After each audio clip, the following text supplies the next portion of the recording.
Russia may still be out in the cold in terms of the international athletics community, but it's set to become the centre of the footballing world, as we've been reminded here in St. Petersburg, with 100 days to go until the start of the Confederations Cup, the traditional World Cup warm-up tournament. The stadium here is no doubt ready to go, along with all 3 others that will be used in June's tournament, and the other 8 which will be used at next year's World Cup are all well on course as well. But for all the success, the negative headlines continue to dominate. It's no secret that there are occasional materials in the foreign media which are either far from truth or contain facts which are put together in a very biased manner. There are some facts, though, that are hard to dispute. Just this week, Igor Lebedev, a Russian MP, called for hooliganism to be made a legal sport, raising fears for the safety of fans travelling to support their teams here in Russia.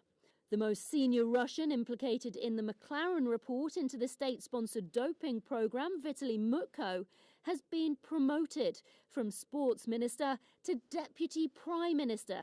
He remains the man in charge of making the World Cup happen.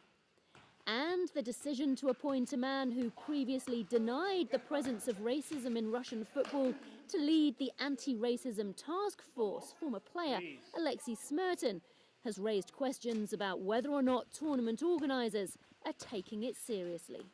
Are you happy that he is the person to lead the anti-racism mission here in Russia, given his comments from a couple of years ago where he said racism doesn't exist? Well, first I think that we need to give everybody who is a member of these committees a chance to get educated on what we mean by fighting racism, and Alexei is no exception.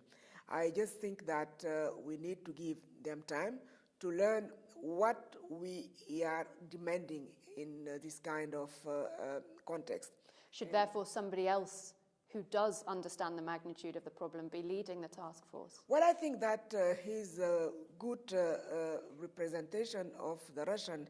He is well-known, well-appreciated. It was 3 years ago that Russia last hosted a major international sporting event, the Winter Olympics in Sochi. I was there as Russia pulled it off and heralded their great moment on the international stage.